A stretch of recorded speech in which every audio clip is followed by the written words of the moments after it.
Welcome to Inside the Mask, the podcast where we cover off all your favorite horror movies with a true crime twist. Today, we're busting out our hiking boots and we're going to dive soul first into a cult horror classic from 1981. It's the story of a group of friends who, after renting a remote cabin in the woods, soon find themselves trapped and isolated in a surrounding storm. And as these victims set out to explore their surroundings, the secrets of this old cabin reveal a dark and potentially murderous past, with alleged ties to the occult, events that may actually soon repeat themselves in a truly bloody fashion. I'm your host, Evan Taggart, and this is The Evil Dead.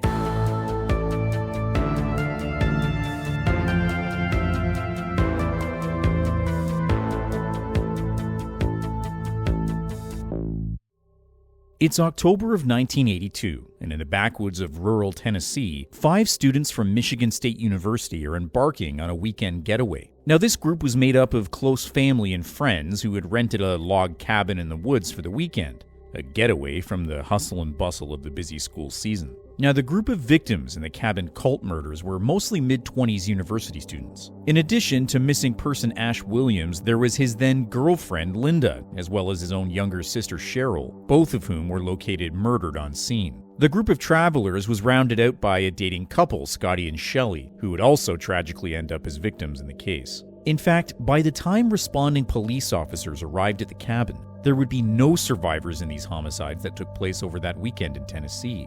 However, what they would find in the confines of the crime scene would both shock and disturb investigators for years to come. Now, police in the case were spurred to action by concerned family and friends of the Michigan State students, who had not been heard from for what was considered to be a concerning amount of time. Given that this was supposed to be a weekend getaway, when the victims didn't return, police are dispatched to the remote cabin to investigate. But traversing to the site and the eventual crime scene proved to be difficult for investigators. See, this cabin was located in the mountainous woodlands in the area, and while that kind of a setting would typically prove difficult in any crime scene, the actual travel to the location was even more complex. The main bridge leading to the site had been severely compromised by recent weather complications, forcing investigators to use a series of back roads that extended their travel. Now, this would have rendered any potential escape from the cabin nearly impossible, or at the very least, extremely difficult without knowing the different roads and trails leading away from the property. And the roads in question were unlit and difficult to follow on foot. It's also important to note here that there are some who suggest that the bridge's structural damage may have actually been intentional at the hands of the suspected murderer Raymond Noby, perhaps done in an attempt to further isolate his victims and eliminating their means of escape. But police reports conflict with this, as there's no actual explosive material that was discovered on site, nor was there any indication of any kind of man-made collapse to the bridge in question. In addition, recent storms had resulted in numerous road closures and fallen trees in the area, consistent with the bridge outing being that of just simply happenstance. Now, once police do arrive on scene, their own fears are seemingly confirmed, officially declaring this cabin in the woods a crime scene and kicking off an infamously bizarre homicide investigation. The first body located by police is that of Linda, the romantic partner of missing person and probable victim Ash Williams. Linda was found outside the cabin, near a makeshift and shallow grave, complete with an actual grave marker that was made up of fallen branches. As was the case with other victims located on scene, her body was partially dismembered, having had her head removed entirely. Autopsy reveals that Linda had also been stabbed by a sharp weapon that would later be located by investigators inside the cabin itself, the same weapon that was also used in the murder of a second victim. Now, due to dirt and soil samples being present on the victim's clothing, it's assumed that her killer intended on burying and concealing her body in the nearby unmarked grave, but for reasons unknown seemingly abandoned this and instead left the body out in the open. Now, the discovery of this gravesite, as well as the first victim, prompts police to further probe the exterior of the cabin grounds, and it isn't long before they tragically locate a second victim.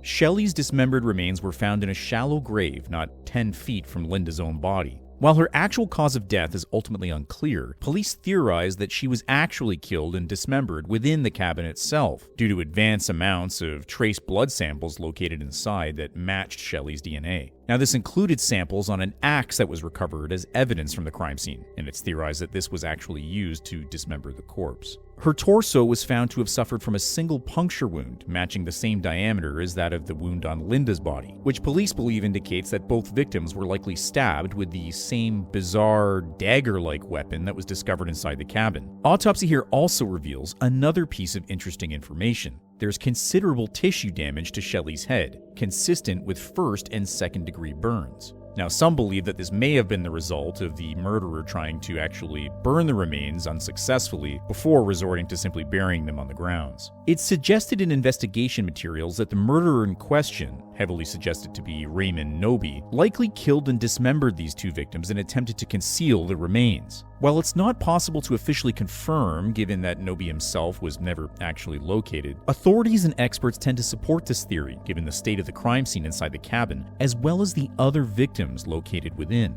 The partial remains of Cheryl Williams and other victim Scott are found in the main area of the cabin, and the condition of their bodies are both truly disturbing and yet scientifically puzzling.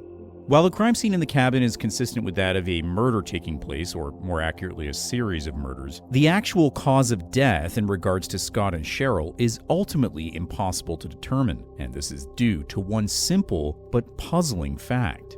Forensics conclude that the state of decomposition of their bodies is consistent with that of a cadaver who had been dead for a long stretch of time, potentially even months, a discovery that still to this day remains puzzling to investigators. It's confirmed that these students went missing a mere matter of days or weeks prior, and that there's no way that this kind of severe decomposition could have taken place, no matter what the weather conditions were like, in such a short period of time. Now, crime scene photographs are consistent with this in that the remains were mostly completely or close to completely decomposed, in some cases appearing almost skeletal. Now, some experts chalk this up to the actual location of the cabin itself. I mean, this is an isolated woodland residence. And given the suggested time frame of discovery by police, coupled with the extensive damage to the cabin itself, including that of the front door, which was discovered to be almost completely obliterated, it's possible that local wildlife may have played a hand in the state of these bodies. But other theories point to something more macabre, and they stem from a discovery that police would make while searching the basement of the cabin itself. Now, accounting records indicate that at some point the cabin itself was previously rented by one Raymond Noby, now considered to be the prime suspect in the case, as well as his wife Henrietta. Now, Noby was an experienced and traveled archaeologist, and records on site indicate that he felt that he'd made a startling discovery in his most recent travels, possibly unearthing an artifact with great historical purpose. And that artifact was none other than a simple book. Now, research notes conclude that this book was called the Necronomicon Ex Mortis, roughly translated, the Book of the Dead. In recorded audio obtained as evidence by police, which was taken from a series of tapes located within the basement of the cabin, Noby indicated that this artifact in question was recovered during an expedition to ancient Kandahar ruins, among other various Sumerian burial practices and funeral incantations, and was then transported for further research and study all the way back to Tennessee, and more importantly, to a certain scenic cabin in the woods where Noby could further his studies of this book undisturbed. Now, it's important to note here that the authenticity of the Noby tapes is at the very least subject to criticism. While yes, the tape does go into detail regarding both the origins of this supposed Necronomicon book, as well as the demonic ties to the material itself, the book in question couldn't actually be located by police on site, leading investigators to further question whether it existed at all. In addition, Raymond and Henrietta Noby were, at the time of this case study, still considered missing persons, and their bodies or ultimate whereabouts were never actually confirmed by police. That being said, if one does listen to the evidence in question, which is available from numerous sources, Noby seems to be under the impression that this Book of the Dead held immense demonic power, and if certain incantations within were read aloud, it would invoke ancient spirits of some kind. And in doing so, he may have actually resulted in his own wife Henrietta's apparent possession, at least according to the mind of Raymond Noby. And while the suspected killer doesn't actually explicitly admit to killing Henrietta in his recordings, he does speak of dismemberment of a corpse, the same MO that would later be used in the Michigan State student murders in 1982.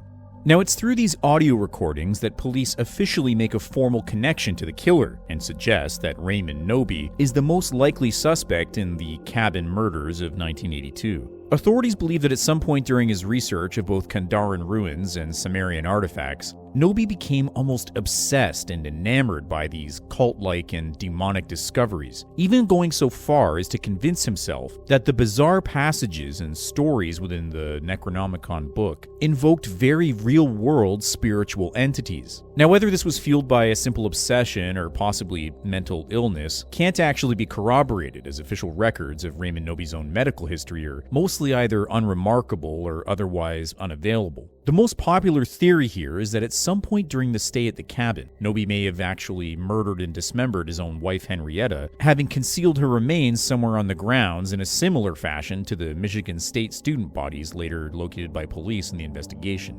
Raymond Nobi is considered by police as the prime suspect in both murders, the motivation of which is heavily considered to be an almost cult-like and ritualistic series of killings inspired by his own demonic studies. Now, disturbingly, authorities believe that Nobi may have actually concealed himself within the cabin prior to the victim's arrival, specifically in the basement cellar of the dwelling itself, which was discovered open when investigators arrived at the crime scene. Now, this basement cellar was situated in the main room of the cabin, where the majority of the murders were alleged to have taken place, and photographs clearly show that when the cellar door is closed, it pretty much blends in almost entirely into the floorboards. So it's not hard to assume then that the victims might not have noticed this concealed door and otherwise were completely oblivious to their eventual killer hiding under the floor as they resided in the cabin above. At some point, Nobi then emerged and killed his victims using some kind of a seemingly man-made ceremonial dagger that was later recovered by police at the crime scene. And if you believe the reports, the weapon in question was constructed of human bones, though their origins couldn't accurately be traced to any other victim in the case. Due to the state of disarray in the cabin itself, coupled with the fact that blood samples from all 5 victims were found on quite literally nearly every surface of the room, investigators believe that Nobi engaged in a violent altercation with the victims in question, ultimately killing them in the same room before proceeding to dismember their bodies for disposal.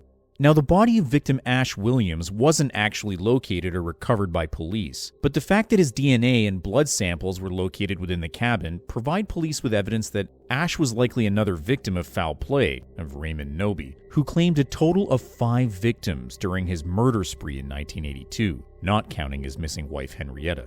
As for this killer himself, police famously could not actually locate Raymond Nobi, and there are few theories as to his own whereabouts. Given the victim's vehicle was discovered to be missing, some investigators and experts suggest that the killer might have actually escaped the grounds using this stolen vehicle. However, the license plates and vehicle registration of the car, which was a 1973 Oldsmobile Delta, were both registered to victim Ash Williams. And if it was actually stolen by Nobi, it was either discarded and abandoned or simply destroyed at some point, as it was never actually located by police and there was no reported sightings in the area in the days or weeks or even months following the discovery of the crime scene. Another suggestion here is that Nobi may have actually died somewhere in the woods, and that his remains have just simply, as of yet, not been recovered. Now, this is potentially supported by evidence discovered on scene, specifically that of an unregistered hunting rifle that was recovered by police, that was found to have been discharged numerous times within the cabin, resulting in extensive structural damage. It's possible that Nobi may have actually been injured by this weapon during his altercation with the victims, and that he may have actually died somewhere in the surrounding area as a result of these wounds.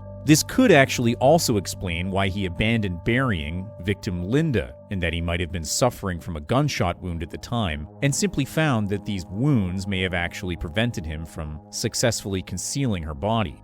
Either way, the lack of survivors or apprehended killer in the 1982 murders, coupled with the bizarre and unique nature of this cult-based and demonic-centric crime therein, has given the case an almost cult-like following itself, with many theorists and experts exploring the facts and Nobi's own records and findings over the subsequent years.